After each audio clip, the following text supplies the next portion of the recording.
안녕하세요. 축발에서의 축발입니다. 오늘은 전세 얘기 좀 더 하겠습니다. 전세를 싸게 구하는 법 해가지고 제가 오늘 전세 얘기를 좀 할 텐데요. 지금 서울의 전세값 같은 경우는 뭐 비싼 거는 10몇 억씩 합니다. 10몇 억씩 하고요. 제가 일전 영상에 전세 자금 대출을 10%, 그러니까 80%에서 70%로, 나라에서 규제가 들어간다고 말씀을 드렸고요. 중요한 건 여기에서, 만약 7억짜리 전세 살게 되면은 돈이 7천만 원이 더 필요하게 되는 겁니다. 쉽게 단순 계산으로요. 자, 그래서 전세를 싸게 어떻게 하면 들어갈 수 있을까 하는 걸 이 충팔이가 고민을 좀 해봤습니다. 물론 제가 주식에도 관심이 있지만 제가 제일 관심 분야는 부동산이라고 그랬습니다. 부동산 중에도 아파트라고 제가 말씀을 드렸고요. 그래서 일단 서울 기준으로 제가 말씀을 드리면 서울에 올해 입주 아파트가 62곳 정도 됩니다. 여러분, 62곳. 요거를 지방과 같은 개념으로 보시면 돼요. 똑같은 개념으로 지방도 그런 방법으로 전세를 구하면 싼 겁니다. 62곳에 입주 물량이 있습니다. 그런데 분양 물량은 거의 지금 없습니다. 분양 물량이 없어요. 하면 지금 분양 물량이 없는 이유는 한 가지입니다. 인건비 및 자재비가 너무 올라가 가지고, 그리고 부동산 경기가 안 좋기 때문에 지금 분양해본들 크게 타산에 맞지 않다라는 얘기가 나옵니다. 그래서 이유인즉슨 그렇습니다. 어떻게 하면 전세를 싸게 얻을 수 있을까? 자, 지방에 계시는 분들은 상대적인 박탈감을 가질 수 있습니다. 제가 이런 얘기를 드리면은요.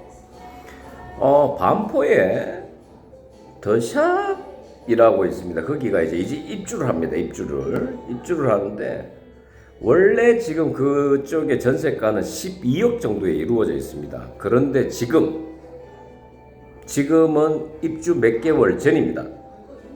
그래서 지금은 한 7억 정도에 나와 있는 걸로 알고 있습니다.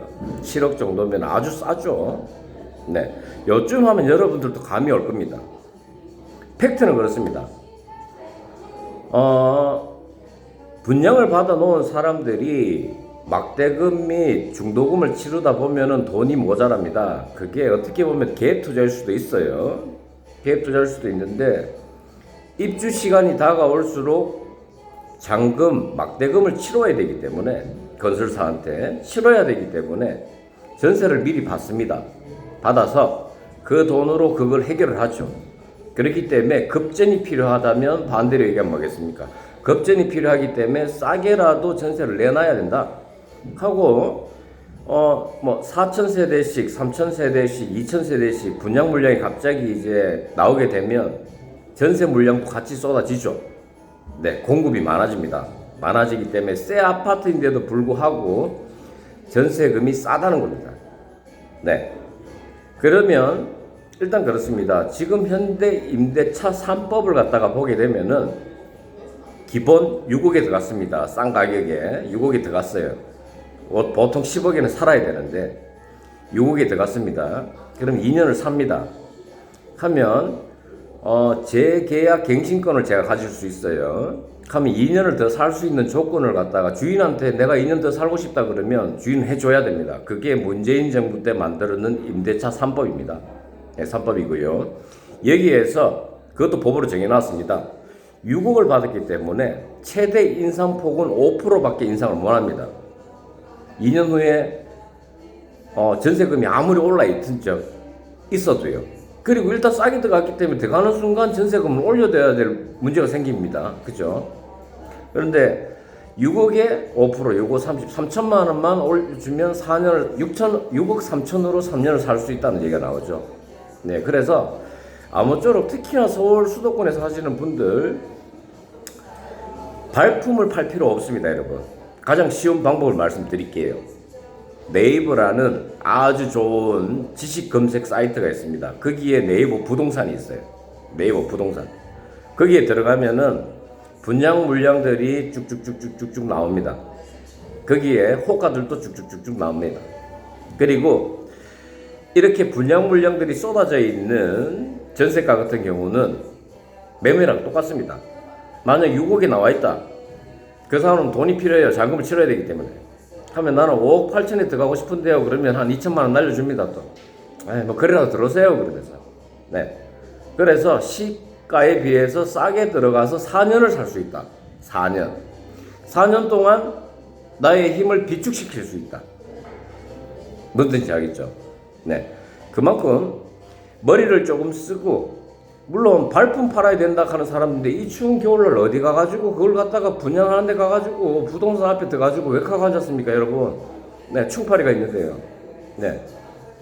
그리고 이런 것도 있습니다. 비단 이 영상을 보시는 우리 구독자분들 중에 아파트 전세를 내놓고 싶다. 그 다음에 아파트를 팔고 싶다. 그러면 자기 단지에 아파트 내놓은 부동산들이 네이버 부동산에 들어가면 전화번호가 수십 개가 뜹니다. 거기에 일괄적으로 전화할 필요도 없어요, 여러분. 그냥 내 매매가가 얼마고 전세가가 얼마고 언제가 기한 날짜고 쭉쭉쭉쭉 적어가지고 나는 집주인이고 이름은 누구누구며 해가지고 단체 문자를 쏘십시오. 네, 단체 문자 아주 좋은 제도가 있죠. 한 30개, 40개씩 날리는 건 일도 아닙니다. 그러면은 오히려 부동산들이 고마워하죠. 자기들한테 물건을 줬으니까. 네. 그럼 일일이 전화하는데도 한계가 있어요. 하루에 30군데, 40군데 전화하실 수 있겠습니까, 여러분? 네, 그럴 필요가 없다는 거. 매매를 하려면은 한두 곳 내는 것보다 여러 곳을 내는 게 좋은 게 그렇습니다. 부동산들이 자기 물건이어야지만 부동산 공인중개사들이 100% 수수료를 다 먹습니다. 그런데 남의 부동산 물건을 팔게 되면은 그걸 또 반반 나누기를 해야 돼요. 그러면 그 물건을 갖다가 선호를 안 했겠죠. 내가 갖고 있는 물건부터 팔려고 그러겠죠. 그러니까 부지런을 떨어야지, 뭐든지 그렇습니다. 부지런을 떨어야지 돈도 적게 손해보고요. 빨리 처리할 수 있는 게 부동산이라는 거 여러분들 염두해 주시고, 전세가를 서울 분들은 신경을 안 쓰실 수가 없죠. 10억이 넘어간다고 그랬습니다. 지방분들은 상대적인 박탈감이고, 지방분들 역시도 그렇게 하면 됩니다, 여러분. 지방분들도 제가 말씀드린 대로 분양이 입주가 얼마 남지 않았는 아파트, 네, 물량이 쏟아지는 아파트에, 새 아파트에 실컷 4년을 사십시오. 싼 가격에. 네, 여기까지 충팔에서 충팔이었고요. 구독, 좋아요는 충팔사랑입니다. 감사합니다.